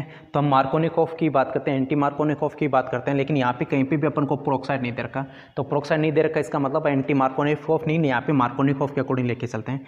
उसके बाद देखो जैसे मैं बात करूँ तो यहाँ पे नंबर ऑफ हाइड्रोजन 1, यहाँ पे 2। ठीक है, तो हमारे पास में ये प्रोडक्ट बन जाता है, यहाँ पे Br कर दो, यहाँ पे CH3 कर दूँ, ये हमारे पास में बना। ठीक है, उसके बाद देखो यहाँ पे एल्कोहलिक OH के बारे में मैं आपको फिर से बात करता हूँ। एल्कोहलिक OH का मतलब हाइड्रोजन और ये हेलोजन दोनों को क्या करता है, एक साथ बाहर निकालता है, हाइड्रोजन और हेलोजन को दोनों को एक साथ बाहर निकालता है, उसको अपन करते हैं डीहाइड्रोहेलोजिनेशन से। तो यहाँ पे ये हेलोजन, इनमें से एक हाइड्रोजन फिर से ले लो, मतलब एक हाइड्रोजन के साथ में HBr फिर से बाहर निकल गया, तो हमारे पास में फिर से क्या बना, ये का ये बन जाता है। अब A यहाँ पे बन गया, मतलब A से बन गया हमारे पास ये B से हमारे पास में वापस क्या बन गया, Ca बना। अब Ca बना, इसके साथ में हमारे को क्या करना है, ओजोनोलाइसिस करना। आप खुद से पहचान लो, O3 का मतलब ओजोनोलाइज, जिंक प्लस में H2 के साथ में। यदि आपको जिंक नहीं दे रखा, ये भी इंपॉर्टेंट है, जिंक नहीं दे रखा तो ये जो एल्डिहाइड, ये एल्डिहाइड आगे वापस कन्वर्ट किस में हो जाता है, एसिड में कन्वर्ट हो जाता है। जब जिंक दे रखा तो उसका ऑक्सीडेशन पॉसिबल नहीं है। अब देखो इसमें से ओजोनोलाइड का मतलब मैं आपको डायरेक्ट बोल देता हूँ, इसको तोड़ दो यहाँ से, इधर आप O जोड़ दो, इधर आप जोड़ दो। ठीक है, तो ये हमारे पास में क्या बन जाता है, CH3CHO, और ये यहाँ पे जो फॉर्मेल्डिहाइड बना है, ठीक है, ये फॉर्मेल्डिहाइड आगे किस में कन्वर्ट हो जाता है, CO2 प्लस में H2 के अंदर। ये थोड़ा सा आपको याद रखना है। ठीक है, इस टाइप से बिक्री। और ये निम्न में से कौन सी अभिक्रिया न्यूक्लियोफिलिक सब्स्टिट्यूशन अभिक्रिया का उदाहरण है, तो ये मैंने आपको 2009 का जो मॉडल पेपर जो जेड के एग्जाम के अंदर था उसके अंदर क्वेश्चन कराया है, तो सेम 2009 का 2018 का क्वेश्चन क्या है, सेम है। ठीक है, उसके बाद एक क्वेश्चन और भी है, वो क्वेश्चन ये है, मतलब ये एरिल यहाँ पे इस टाइप से आपको दे रखा है ArNCl। ठीक है, इसकी अभिक्रिया CuCl2 HCl के प्रेजेंस में, तो ये बनाता है ArCl प्लस में N2। इस अभिक्रिया का आपको नाम बताना है। पहला सैंडमेर, फर्स्ट सैंडमेर, दूसरी आपके पास में इटार्ड, तीसरा आपके पास में गाटरमान कोच, थर्ड आपको पता है मेंडिस अभिक्रिया, मेंडिस अभिक्रिया, मेंडिस, सॉरी मेंडिस नहीं, मेंडिस ही है, गलत नाम लिखा, मेंडिस अभिक्रिया रिएक्शन, ठीक है। तो आपको पता ही है कौन सी है, सैंडमेयर। मैंने आपको हर एक चीज़, हर एक क्वेश्चन आपको मैंने करवाए हैं, हर एक सारे के सारे जो क्वेश्चंस हैं, सारे के सारे जो नेमिंग रिएक्शंस हैं, सारे के सारी जो ऑर्गेनिक के जितने भी इंपॉर्टेंट रिएक्शंस हैं, वो सारे के सारे मैंने आपको ऑनलाइन क्लास के अंदर, ऑनलाइन वीडियो के अंदर मैंने अच्छे से प्रोवाइड करवाई है। हर एक रिएक्शन को मैंने आपको मैकेनिज्म के थ्रू समझाया है। जितने भी इंपॉर्टेंट जो रिएक्शन थी उनको पूरा डिटेल में अपन को अच्छे से लेके चल रहा है। कौन वहाँ पे न्यूक्लियोफाइल बनता है, कौन सा कहाँ पे कौन क्या अटैक होता है, उस अटैक की बात करते हैं, ठीक है। तो ये सारे के सारे जो बात करते हैं, तो ये हमने मैकेनिज्म के थ्रू काफ़ी अच्छे से डिटेल से इनको ऑनलाइन क्लास के अंदर हमने डिस्कस किया था। तो ये हमने जो बात की थी 2018 के अंदर जो क्वेश्चंस थे, उन क्वेश्चंस को हमने बात की थी, ठीक है। और इसी के साथ हम जो नेक्स्ट जो बात करेंगे 2017 की, तो हम बात करेंगे नेक्स्ट क्लास के अंदर, ठीक है। आपको अच्छे से प्रिपेयर करना है, ठीक है। प्रिपेयर करने के साथ साथ आपको रिवाइज करना है, ठीक है, कि जितना आप रिवाइज कर सकते हो, जितना आप प्रैक्टिस कर सकते हो, ठीक है, उतना आप प्रैक्टिस करो, ठीक है। 29 सितंबर को एग्ज़ाम है, फुल कॉन्फिडेंस के साथ आपको जाना है, एग्ज़ाम्स देना है। ICAR के अंदर जो एग्ज़ाम का जो ICAR का जो पेपर हुआ था, उसका लेवल इस बार इस टाइप का रखा था, वो मतलब जैसे आपको मल्टीपल चॉइस वाले टाइप के क्वेश्चन रखे थे, ठीक है। कौन से कथन सही है, कौन से कथन सही नहीं है, ठीक है। तो ये जो क्वेश्चंस आते हैं, ये क्वेश्चन जैसे एम्स टाइप के एग्जाम्स होते हैं, उनके अंदर क्वेश्चन पूछे जाते हैं, ठीक है। इससे पहले जैसे ICAR के एग्जाम्स की बात करते हो, ICAR का मैंने भी पेपर दिया था, 3 बार जैसे क्वालिफाई हूँ मैं, 3 बार सेलेक्टेड हूँ, ठीक है।